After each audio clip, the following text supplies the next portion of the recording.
So the video is there. Good morning. Hello and welcome to ClayChat. Today we speak to David and Felicity all the way from Boekenberg Studio in Swellendam. I will be showing a video as introduction of a studio tour that David will talk us through, and thereafter David and Felicity will talk us through the slides that they've prepared for us. So yes, let's start. Super. There we are. That's the entrance to the property with the studio on the left behind the bougainvillea. The big Langeberg Mountains will be even further to the left. You might see that still. There you are.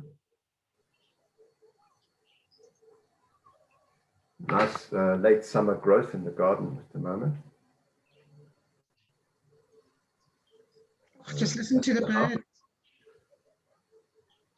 The house on the right, and let's see if it takes us into the gallery. There we are. We're on our way in. There you see the signage.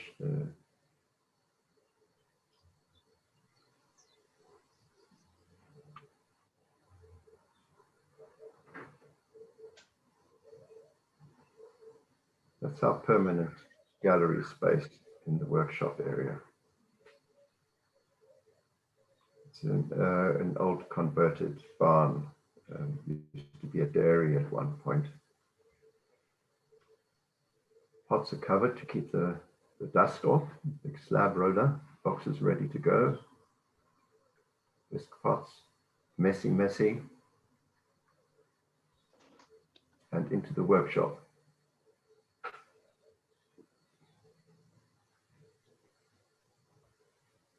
One kiln outside here, clay preparation.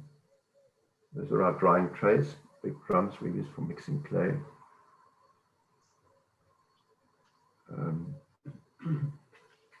So we're back into the workshop, and it was quite a quick walk through. Lots of big pots lined up for firing. And we have a big covered area out the back, more workshop space, where this is where the big kiln is. That's our huge kiln. Yeah.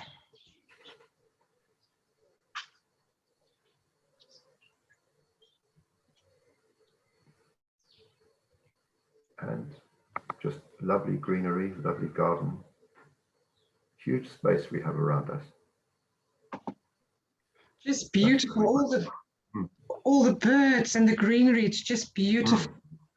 So David, over to you. If you can start sharing your screen, and then let's listen to your history. I'm going to click on this picture. Are we sharing? You're sharing, but it's not the last picture. Are we sharing? It's showing your folder. Okay, I'm going to stop sharing, and then I'm going to do it again. Yes. And I'll do it from here. Is it working? That's perfect. That's a huge big screen. Okay. So here we go. But before we get too far, let's just say hello to everyone and thank you for joining us. This is quite fun, I must say, first for us to do a thing like this. And thanks to Rika for organizing it. I guess we should just give you a little bit of background here. These pots are the last we fired very freshly. This is not even out of the kiln, they're just cooling down. So this is current, fresh, hot cross pots at the moment. The end of a very big project that we've been busy with. But this goes back, way back to 1972 when we began. And we were house parents at a school for handicapped children. And the administration at the school decided that they were going to explore the idea of starting a workshop for the children so that we could begin to teach young people as they were growing some kind of vocational skill, activity, something. And we were targeted. So after a very short spell of lessons with Gordon Wales, who was in Joburg at the time, Johannesburg. He was an active member of the Association of Potters. we revived an earlier acquaintance that Felicity had with the really well-known potter called Tim Morris, who many people will, in the pottery world, will know of. He was well known as a potter and an artist in this country and abroad. We approached him, I suppose, to help us start the workshop at the school, and both he and his wife Marlene jumped in with both feet and were very, very keen to become involved. And out of that grew a really long-term relationship, quite a close friendship with Tim and Marlene. And he became like a mentor for us. And it was through that association that we became aware of, and he introduced us to this magical world of high temperature studio pottery around the world, not only in this country, but literally all over. It was an amazing time for us. We were hugely inspired to get going. And we set up really quite a nice workshop at the school. We were teaching and he was helping, and we were getting this thing off the ground. And we realized quite early on that we could take this activity as a home industry, if you like. And with a home studio, we could look after ourselves and Felicity's son, James, who lived with us. He's very handicapped after a motor accident. So we had a few years at Cresset House, which was the school's name in the Midrand. After a few years, we moved into Johannesburg and began our own studio. And a lot of this story, or this odyssey, if you like, is written up on our website. There are all sorts of writings, there are notes, and there are several publications which we photocopied and put onto the website, so the details are there. We've specialized all these years in really very high temperature production-fired stoneware and porcelain. And these are techniques which really came to us through, well, our introduction through Tim Morris, but a range of people whose pictures will follow quite soon. And although we're focused on the high temperature aspect, our inspirational sources are not limited to the Orient. We take our inspiration from pots throughout the ages and all over the world, from the Far East and the Middle East and Africa and European ceramics, and work that came out of the arts and craft movement in Britain during the 1800s, and especially the work of someone like William Morris. So all of our work is fired in one or two quite big kilns. You saw them as we were walking through the studio, firing with either diesel or paraffin, depending on what fuel is available. Now, our priorities really are it's like a commitment to the making of the best pots that we can within this tradition that we're actually quite happy to be a part of. And using these abilities that we have acquired over the years to make work for we have quite a large and growing audience. And our mission really is to add something really pretty, beautiful, attractive, functional, any combination of those into people's houses and lives. So we inject our kind of variations and kind of individual touch, if you like, along the way, and try always to leave some kind of mark or space or sign or indication of the work of the hand along the way. So we very much handmade people working in this ancient, I think it's a timeless tradition. The brushwork techniques that Felicity uses come from her background as a watercolor artist and textile designer. And we use our own blends of oxides, slips, on the unfired work. All our work is decorated over the dry glaze and before firing. And we do a lot of experimenting here with local raw materials, and out of that comes the range of color and decoration that you'll see. Now, we're going to move on to the pictures now. And what follows is actually just an informal sort of slideshow following our journey from 1972, 73 until now. And we'll begin with these mentors, these pioneers in the studio pottery environment in this country and abroad. And the first picture will take us to the earliest of them.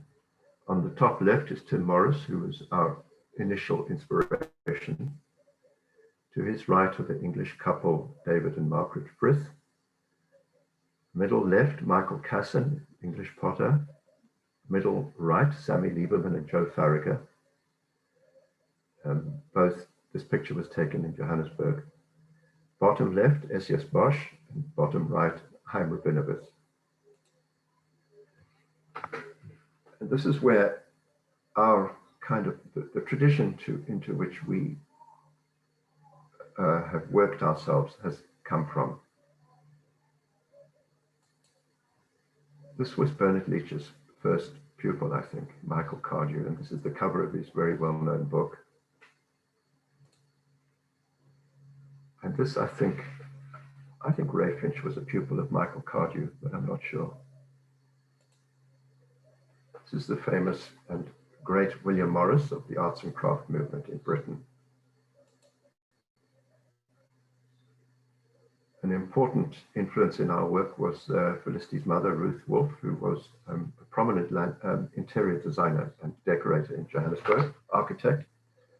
And in our early years, well, I guess almost until the late 1990s, she was using our work in projects that she was doing, landscape and interiors. Very, very influential in getting us established into the market.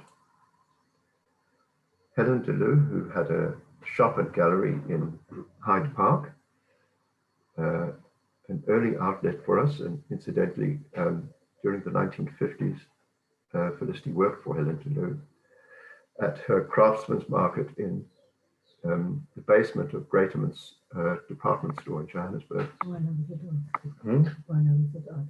While at art school. So that was a connection that began way, way back and also continued, I think, more or less until we left Joburg. This is where we began our work in the studio at Cresset House. This is the studio that we were setting up. Some of the children, young people.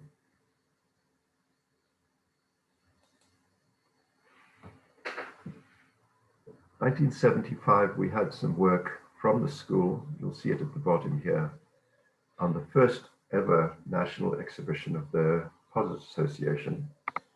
It was quite an achievement, I thought, for the school, the kids, for us. This is the school going out on exhibition in Sandton, the center court of the big shopping center there. An important book along our way, which we still have, and honestly, indispensable. We're looking now through some of Felicity's early artworks. This is a design done while she's still at school. So that's 1950s. Yeah. Mm.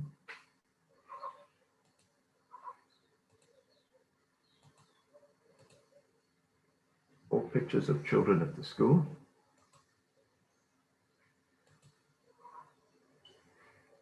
This was when Credo Muto came to help along with the organic side of our farming activities at the school. More pictures of Felicity's artwork.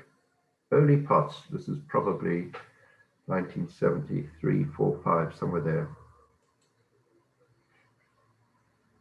Here we are, Helen DeLue at Hyde Park with those named at the bottom. This was our first group exhibition, really. This is the building of our first, these are all the firsts coming up here. Our first big gas kiln in Johannesburg. This was firing on the municipal gas. Early days in our studio, teaching a class of children in the garage so that we could build this enormous kiln. There we are. This is our, this is the yard.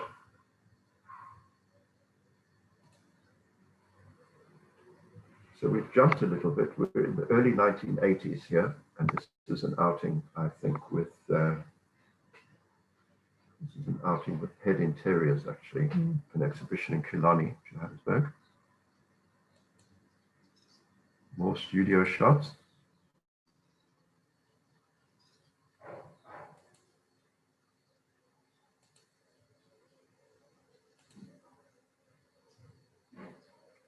More exhibition work, more exhibition work. This one was another big group exhibition, but this time in Pretoria, and held at the Ernst Young Gallery. And then we had our own solo exhibition in that same gallery. One of the invitations. Porcelain. These are 4 pictures of porcelain pots. Yeah, lidded boxes actually, and a couple of bowls. It's a porcelain plate. There's a bit of nice decoration. Huge big, huge big pot.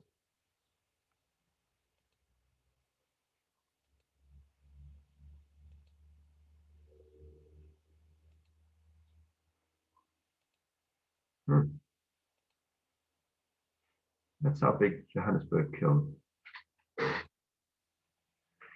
This is an exhibition that we were part of in London with Coral Stevens Textiles. This was sort of the mid-1980s.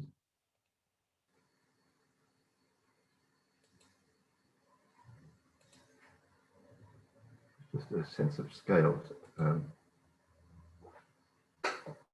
Stoneware plate, this one.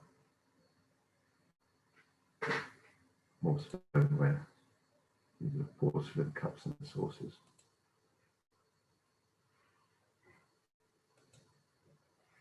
Here's a story which this will become its own story one of these days. Many people in the South African pottery world will know the man on the left is Meshach Masuku, with whom we have a long-standing relationship going back, way back, even before we began making pots.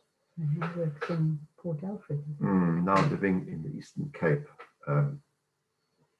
near to Port Alfred.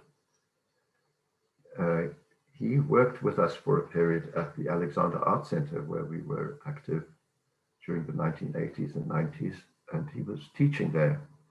And this young man shown here with him was called Victor. And the picture is just here as a reminder for us to remember the story of how Victor was murdered in the township during one of the height of one of the states of emergency in the late 1980s, and how we need to just relay his story so that it's not one of those that just gets forgotten, as history so often does. So that's there. That will be conveyed in time. But that's Victor being coached by Meshach Masuku. This was an exhibition at Sotheby's in Johannesburg to raise money for the art center. This was Stefan Belts of Sotheby's at the time, who hosted the whole event and was really, really supportive. And it was a great and successful evening and exhibition, actually. During the 1980s, we became active on the Johannesburg studio route as well, as a way of promoting and selling our work with other people in the art world. And we would open our studios to the public on the last Sunday of every month. Jointly, we would all be in our studios, and we'd have a little pamphlet or brochure out with a map. and people were invited to drop in and have a look what was going on. So this is our garden, driveway, all of that. And that was our exhibition space. More of the studio route. These pots were on exhibition at the Association of Arts in Pretoria.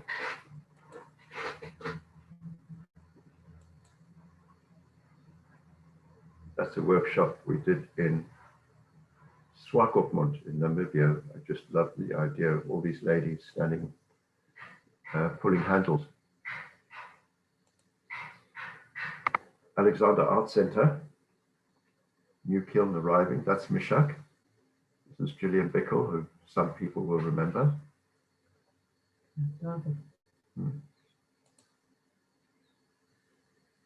But this is the art center.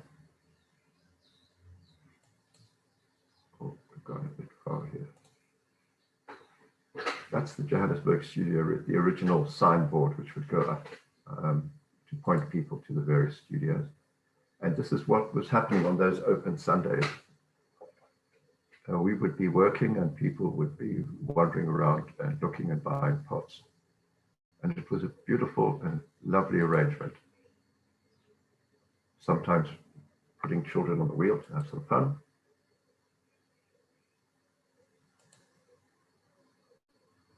This was a workshop we did for the Potters Association in Johannesburg. Potters Manual 1990. We did, our contribution to this was the making of a tea set. Here we're in the 1980s now, and during this period we did really a lot of outrides with work on exhibition in many small towns around the country, supported by a range of people. I can just drop some names like Professor Botha in Potchefstroom and Elsa van Gas in Kimberley.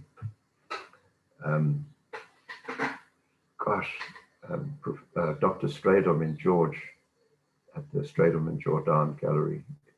Jan Kempdorp, we were in Nelspruit, Bloemfontein. It was just everywhere. We did workshops, we did exhibitions. It was a treat. Porcelain out on exhibition.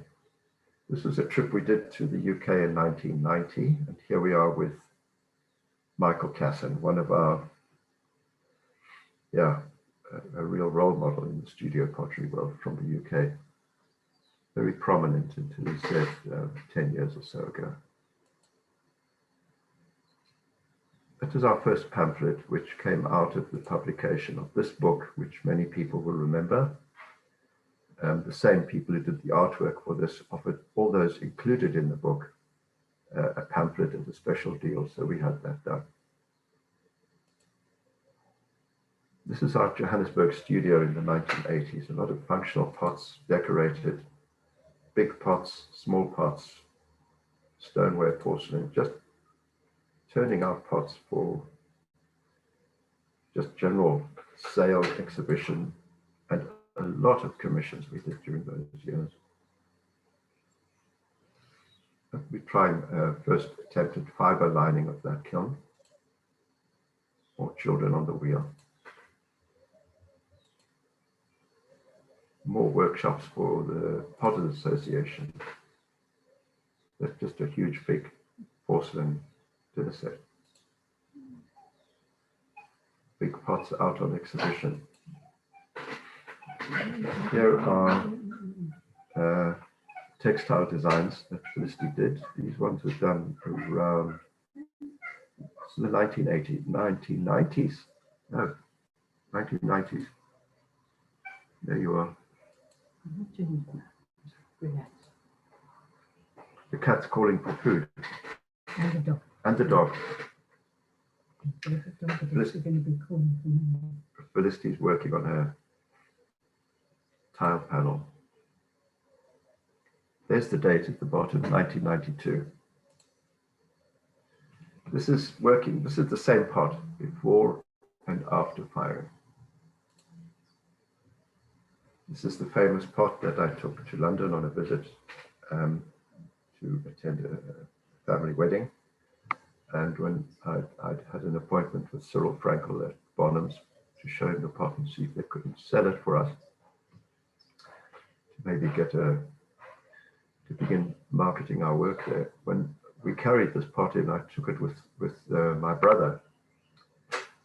It's too heavy for one person, and Mr. Frankel looked at it and said that he knew exactly where this pot came from, and it was from the Far East, but he couldn't quite pin the place, but he knew it was from the Far East. He couldn't quite get his head around the idea that it had been made in our studio in Johannesburg, and that I was here asking to sell it. So we couldn't really find each other. The pot's still in London, but he didn't take it on. That's the entrance to our Johannesburg studio.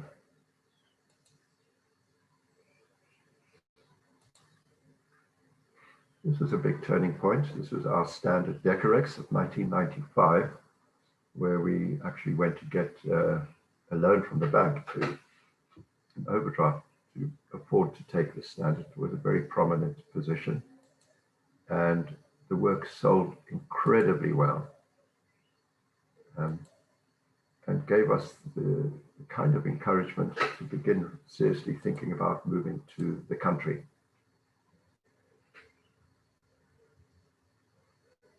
That was the first prestige exhibition in Pretoria. We were involved in that. Chimney pots, we used to do a lot of those, and somehow less now. Another lovely big blue stoneware pot. Loads of pots ready for firing. This is a really nice picture. That's before on the right, and the same kiln after the firing. That's probably at that stage to cone 11, which would be just on 1300 degrees. That's the inside of the kiln. Our clay drying trays here. It was part of a big commission for Goldfields. Wash basins for a game lodge up north.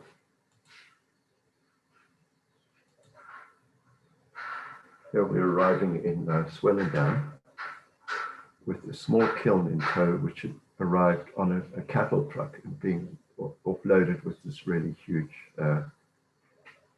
kind of crane.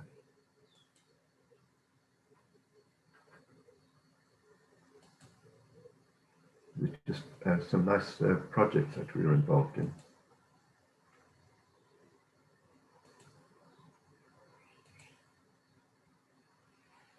Terracotta. And here we are. This is where we live. We are now here at Boekenberg in Swellendam. This was our first Christmas in 1996. That's Joe Farragher with James. Pots off by air freight. These were commissioned for Anglo Valve up in Johannesburg. An early visit to us in Swellendam. Haim and Jenny Rabinovitz came to see us, wish us well with our new venture. Here's Haim with Felicity in our newly kind of refurbished gallery, still to be finished off.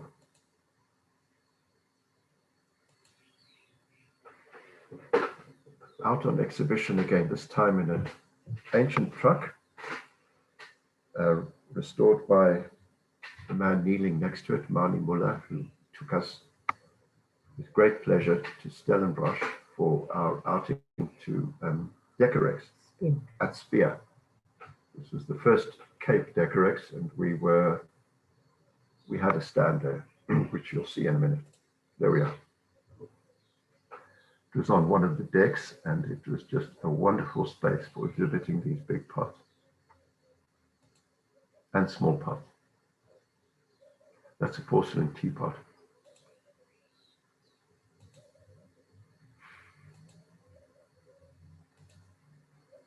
back at home. This is a lunch during an open weekend. We have a regular open weekends and events here. And this is the terrace or veranda outside the main house. In the background, you'll see the cottage, which during these weekends we've used in the past as like a gallery. This was an evening in Cape Town we went through to be at the opening of Himes' retrospective exhibition at the South African Museum. And here he's in conversation with SES Bosch. I took these pictures. That's SES partner Nitsa. Bottom pictures, Sue Meyer, Felicity, and SES Bosch. I think that was in the year 2000. Here we begin Swellendam community activities. This is a parade of ancient and vintage vehicles, local bands, and all sorts of people celebrating the launch of the Swellendam Alive Festival. There's SES Bosch came to visit us too in Swellendam. Here we're back to the festival. This was 2001. Heim and Jenny came to the opening of an exhibition we had at the Dorp Street Gallery in Stellenbosch. These pots were on that exhibition. Both groups are really lovely pieces. Porcelain. This is our big kiln underway, under construction. Completely fiber lined, steel frame, heavy duty oil burners. There's a young student from Germany who came to spend, I think it was more than a month with us to finish her practical for her degree at college or university in Germany.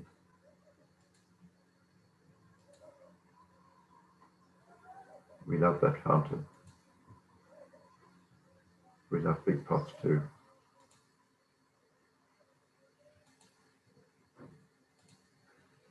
Clay delivery, this is what it used to look like. It's less overwhelming now. This was, I think, a 10-ton load. We now cut that right down. We don't order clay in such big quantities.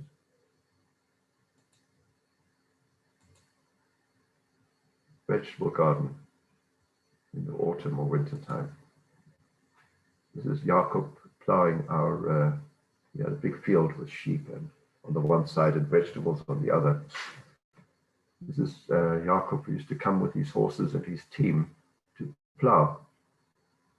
Those days are long gone, but it was special while it lasted. That's those are Cape sugarbirds, very busy at the fountain on a hot day.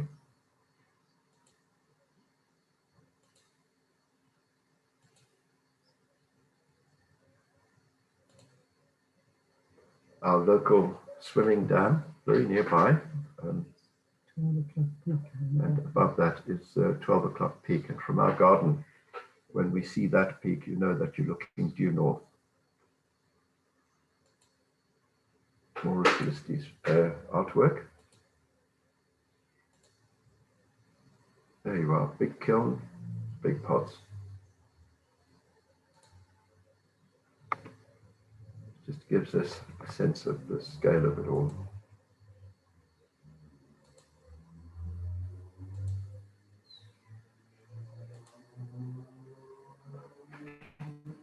This is inside our gallery. These are pots that were ready for collection or exhibition. I can't remember exactly which was which, but this is more than 10 years ago.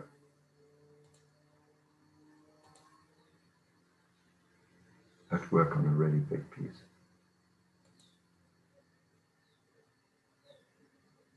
Loading the kiln. That's fired. Loading the big kiln again. Fired.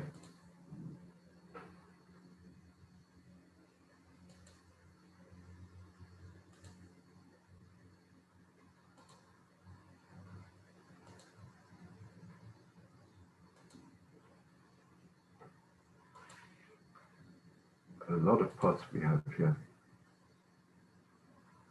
It's a lifetime. Then during our time with Swellendam Alive, Felicity did textile designs for the screen printing and supervised the workshop.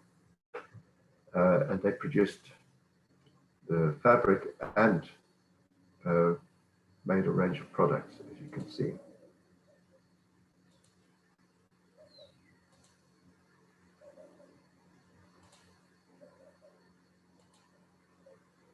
They were collecting hay for our sheep, again with the same truck that we went on exhibition. That's a porcelain platter with a big fruit salad on it. Pots and food have always been a big deal for us, and we serve food to all sorts of people here.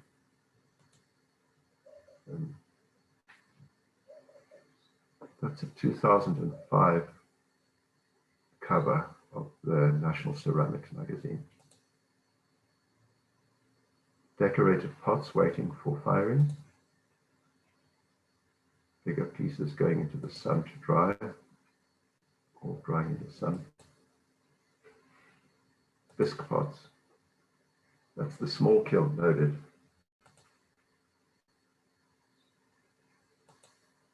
Decorated pots.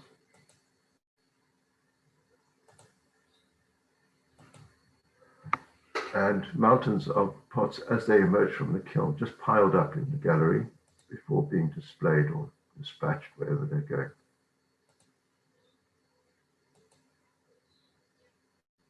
Lovely decorations. We began during this period to really get the best out of reduction firing, and especially using at that time paraffin. Seems to create the most flame and atmosphere in kiln for these colors to develop.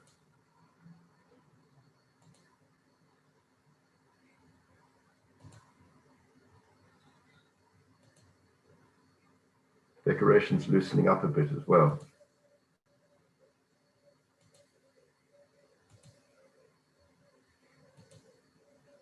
And tightening up.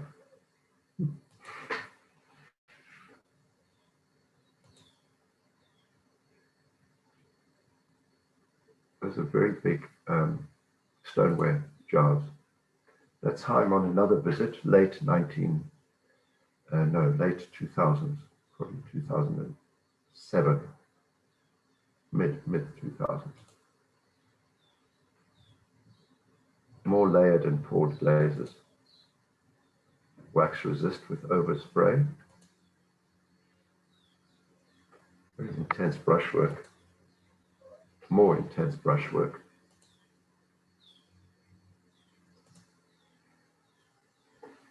Poured, layered, and brush. This is what we look like on the road to an exhibition, with a van and a huge trailer and pots in there and pots in the van.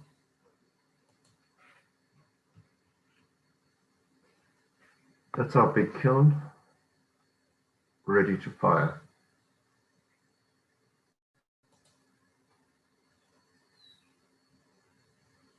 Those two were in that kiln, as were those. Offloading for exhibition.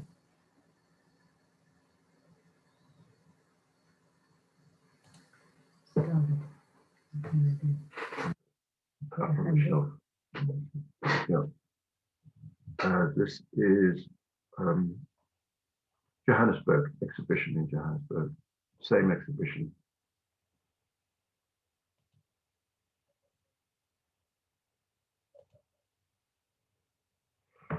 Beard trim for Hein when they came to stay. Many will remember Paul with great fondness with Louis. We spent a lot of time together and did some nice work together, actually.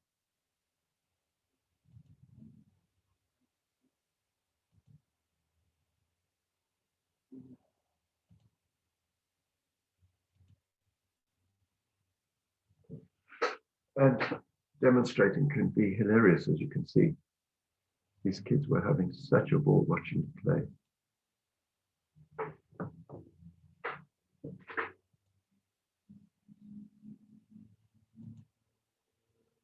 Just an example of crating that we used to do. We now have a different system for sending pots off.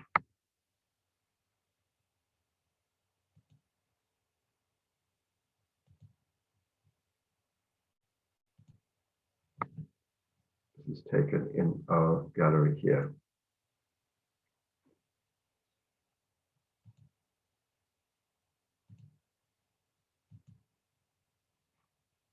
Rather like that one.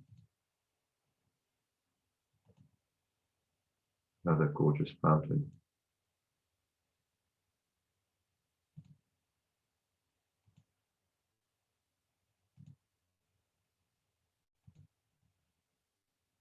Lovely effects from the high temperature reduction.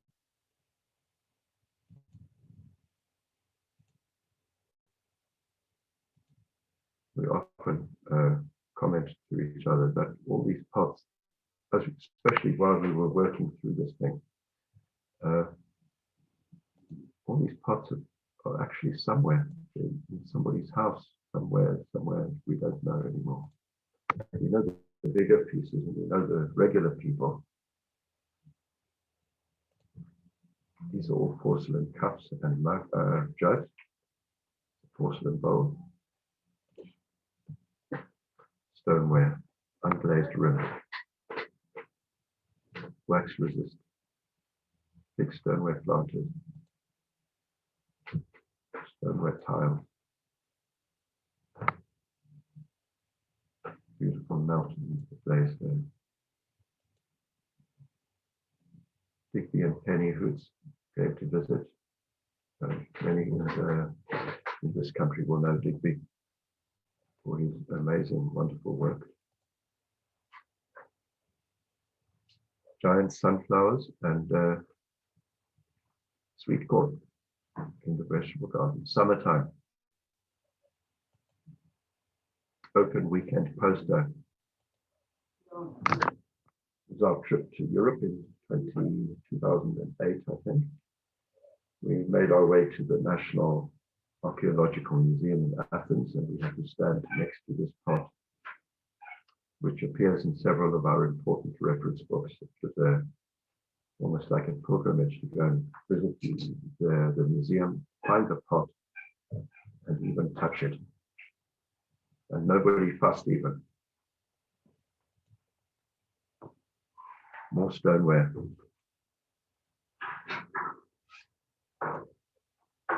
This is an open weekend. We call them, the function is a potter's lunch, and this is what goes on.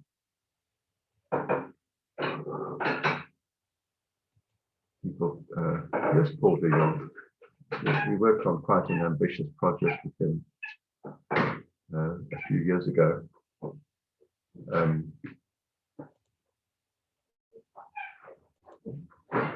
Involved making these tea bowls, teapots, tea jars for a big tea emporium in Cape Town to store their tea in. We'll see what the finished project looks like.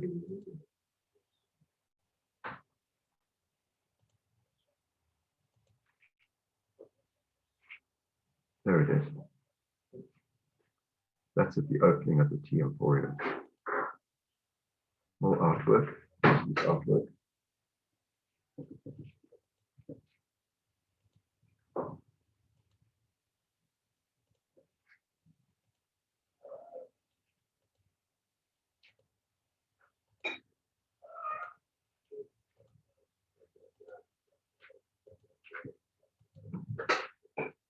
It's a big stoneware plate, probably close to 60 centimeters in diameter.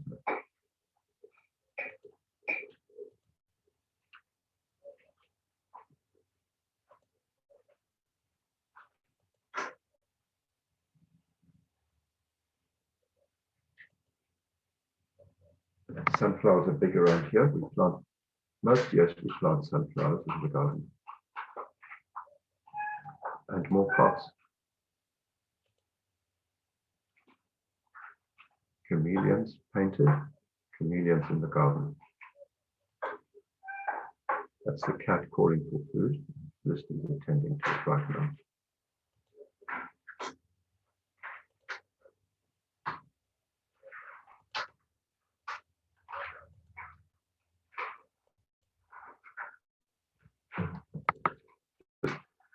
This is really a lifetime of pots, and is a wonderful opportunity to share these pictures. Yeah, there were some hanging planters we did for a big restaurant in town. Those are our famous sheep.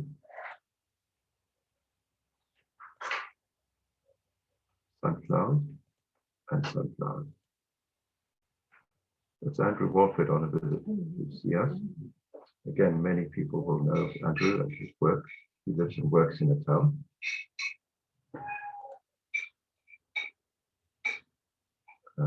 That's called a malachite sunbird.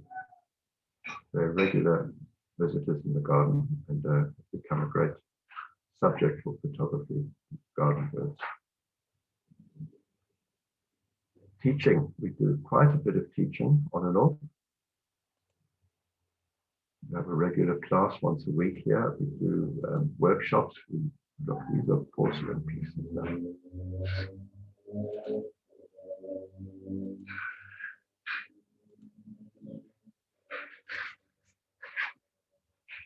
Yeah.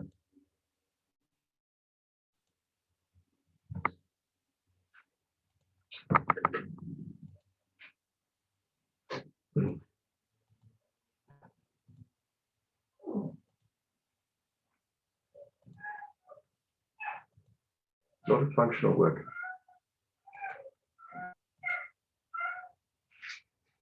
Again, porcelain vases.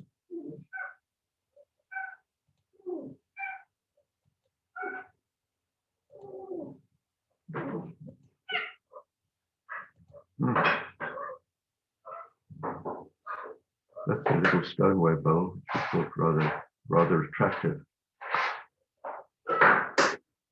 Another stoneware plate, this one.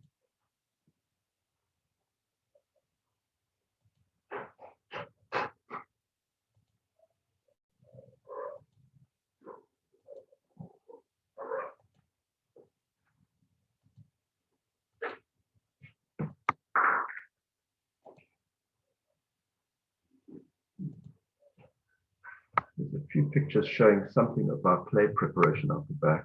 This is pouring clay slip into big trays lined with cotton-based canvas or fabric. We've got the dog on duty as well. His name is Fudge. Clay is stiffened in those trays and then put through our pug mill, as you'll see. There we go.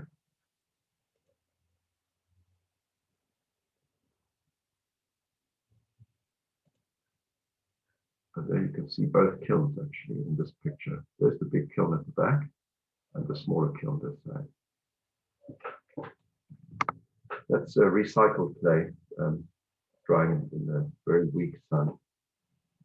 More birds in the garden.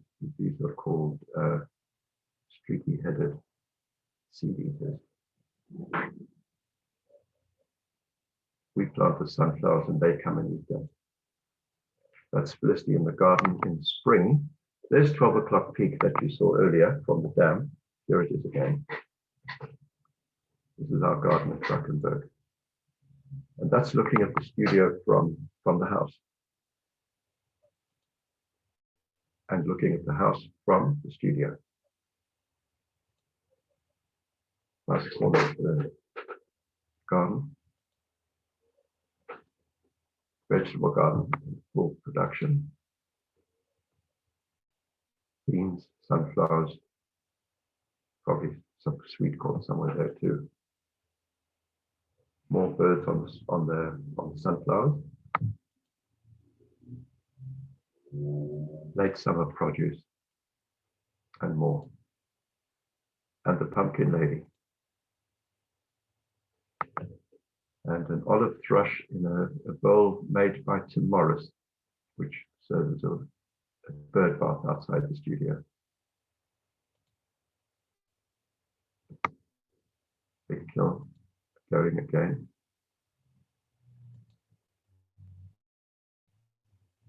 Off on exhibition again. Big trailer, big vehicle, carting pots all over the show. That's just a nice picture of what our reduction flame looks like at the right time during the firing. This is one of our concerts. We used to hold concerts in the garden here quite often.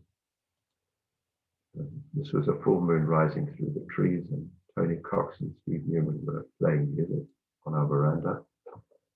And we were raising money for, I think, Cancer Association or Hospice. You know, these were fundraising events. Firewood for the winter and pots for all time. That's Anton van der Merwe, who came to visit his wife Gwyneth. They were here, gosh, that's about 2012, 2013. Swelling down countryside in the winter, this is canola, or in England they refer to it as rapeseed. Frogs in the dog bowl. Stoneware umbrella stand. Stoneware tiles. Wash basin. Wash basin. That's a stoneware wine jar next to a bird bath. We do, from time to time, make these wine jars for various wine farms. People are now maturing wine more and more in these pots. That's just a nice picture. Intense activity. It's an exhibition we had in the UK, arranged by my sister. It was in Norwich about 6 or 7 years ago. The stoneware pots that we're looking at. Beautiful layers of glazes and slips here.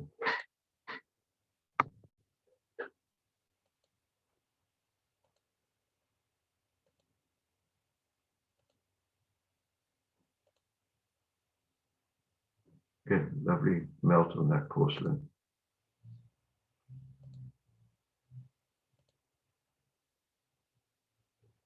These pots were on display in a fireplace in the UK.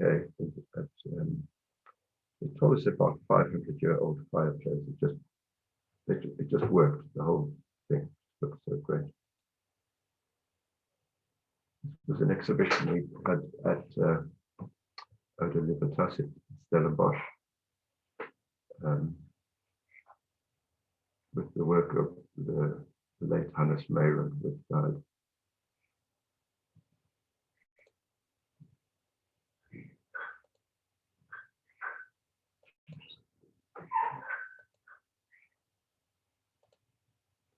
Some intense color here for production fired pots. That's an ash glaze on stoneware. More ash glaze. It's well, as you see, an autumn open weekend. These are quite big stoneware jars.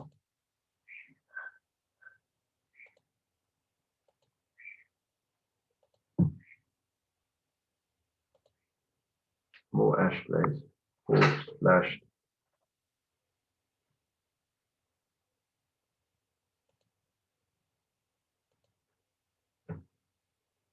Again, ash on here. That was black wattle. This is a canola straw ash.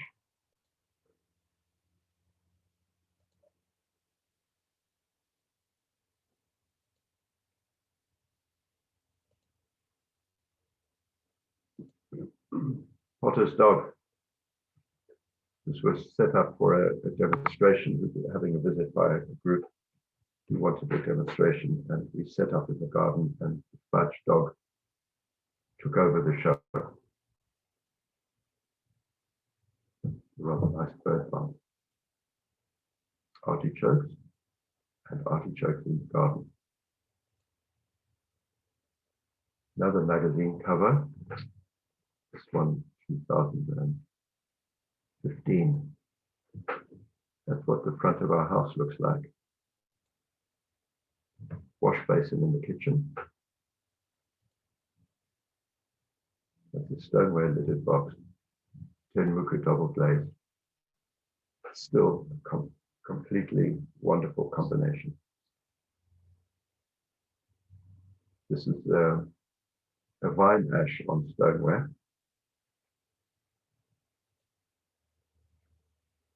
And a black sunbird on the water fountain outside the studio. On the left, you can see the before pictures. On the right, after the firing. That is what reduction firing does for us when it works properly. Doesn't always work this well, but that's what we hope for. There it is again. And again, before and after, before, after. More photography, becoming more and more of a thing around here. This is an open studio poster. There's the big kiln loaded, ready to fire. Big kiln fired. Those pots are about 1.3 meters tall.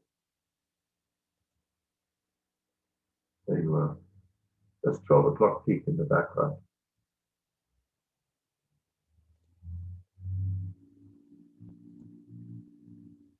Stoneware vase, beautiful melt, beautiful reduction. Porcelain. Stoneware, beautiful tune dripping down the Tenmuku. This is an ash glaze dripping down Tenmuku with a bit of red copper to help it along. Luckily, we stopped the fire just at the right time before it dropped off.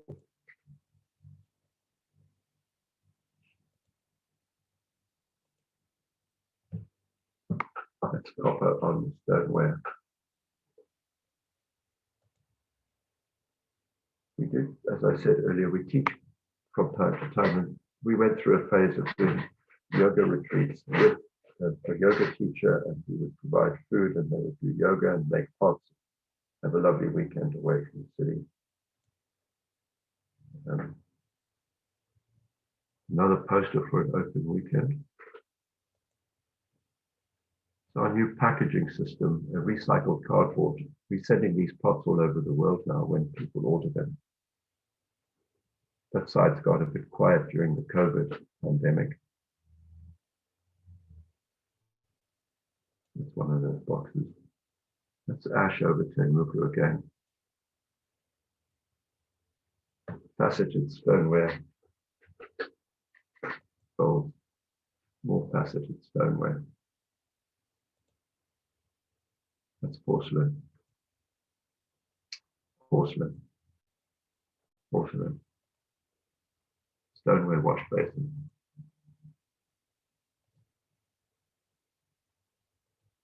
I think it's worth mentioning just how the pandemic has affected people like us, not only from the traveling public, but our guest cottage was, went into hibernation for almost a whole year. And we've had Felicity's son with us for over a year now since the lockdown. His company up in Johannesburg has gone into rescue. Quite a serious time. So we're going to have to find ways to claw ourselves out of the present. And this was a lovely job we had for the restaurant at the Mosaic restaurant at the Orient Hotel. Ash glazed planter.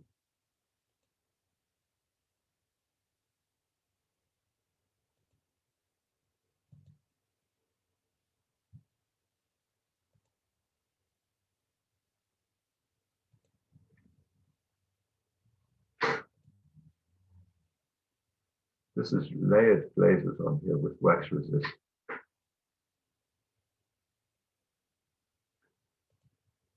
This is porcelain with pomegranate tips. Seeds. Stoneware jugs in a sugar bowl. Beautifully fired.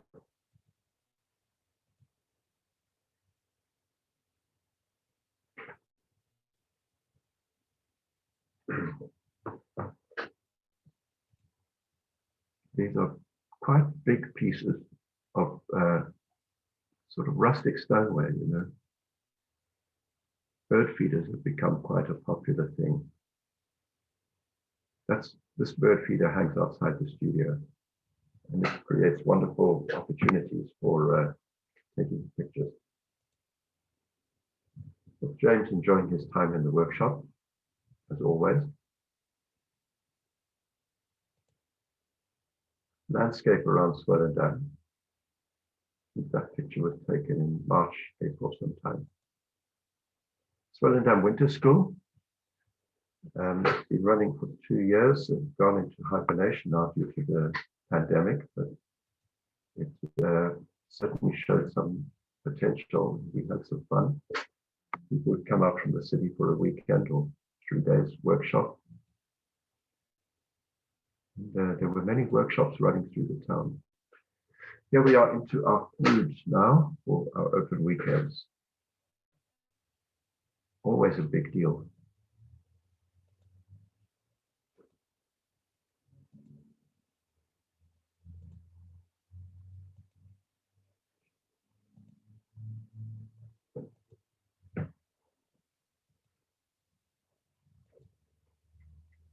It might be worth mentioning also that this, as a way of life, for all the ups and downs, this has been a really rich, rewarding, almost 50 years now. And we really have to look at this. This is a big fish for the braai, for the fire, and a big piece of fillet. Both will be cooked for the guests. That's the fish done, and the meat done. Pavlova. Tiramisu cake. Chocolate biscuit cake. Apricots from the farm. Olive thrush outside the studio. One of our posters for an open weekend, open studio. This one, 2007, I see. 17, because it's wishing for the 2018 New Year card. This picture shows how work shrinks from fired, from raw to fired. These pots were made at the same time, to the same dimensions, using the same amount of clay. That pot on the left is fired. That on the right remains unfired, and that just shows the shrinkage. It was a visit by Gillian Bickel a few years back. Many in the pottery world in Johannesburg particularly will remember Gillian as a supplier of note and a glaze technician without compare. More birds in the fountain. These are big wine jars, but really big pots. There we go. There's wine jars, bird feeders, and dozens and dozens of pots. That's after the firing. Loading the kiln with, or unloading the kiln with our special trolley. Those are wine jars waiting for collection to go off to a wine farm. It's called a forest canary.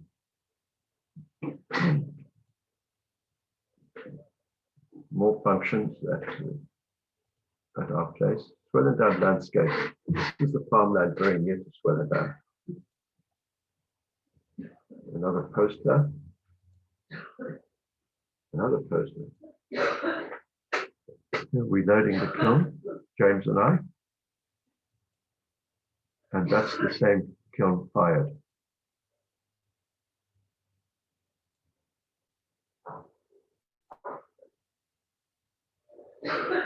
These pictures are really, really new.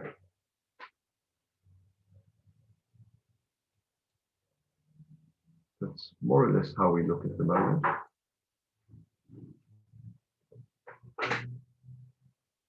Quite like that.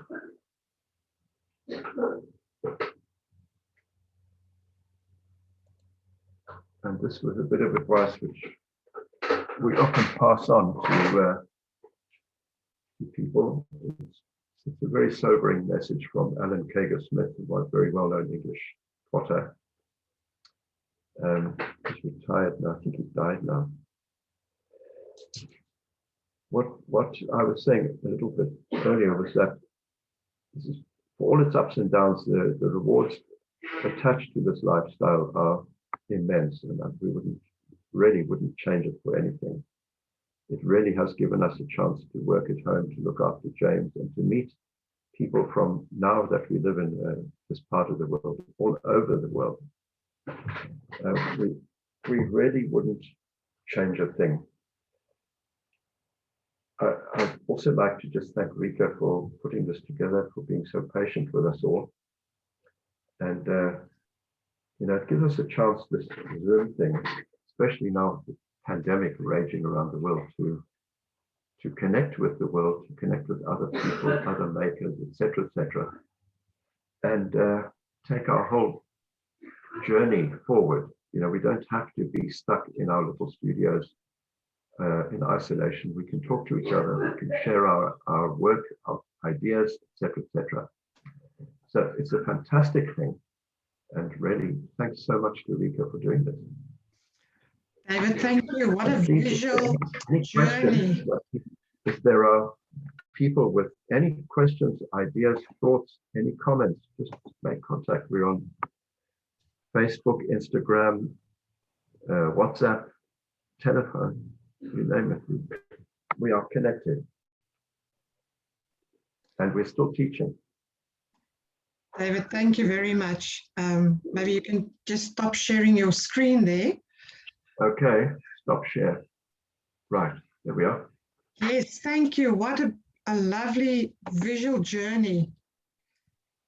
Sorry, I just... Well, it's been an emotional journey for us as well as a visual one, because we've revisited so much along the way. It's just incredible to see what we've produced. And this is only a fraction of our pictures, you can't pull them all out. I can imagine. Selective. I have so many questions. I think what we'll have to do is a follow-up session where we can ask questions about the beautiful process, the bright colors. Felicity, I saw the most beautiful brushes she's using when she's painting. But maybe we should talk and have a special session for further information sharing. But thank you for your time. Thank you, Felicity. Great pleasure. I will be downloading this recording and post it on YouTube so that everybody will be able to have access to that. Fantastic. And well, we look forward to any feedback that people might have. And we look forward to talking to you again quite soon. Wonderful. Thank you.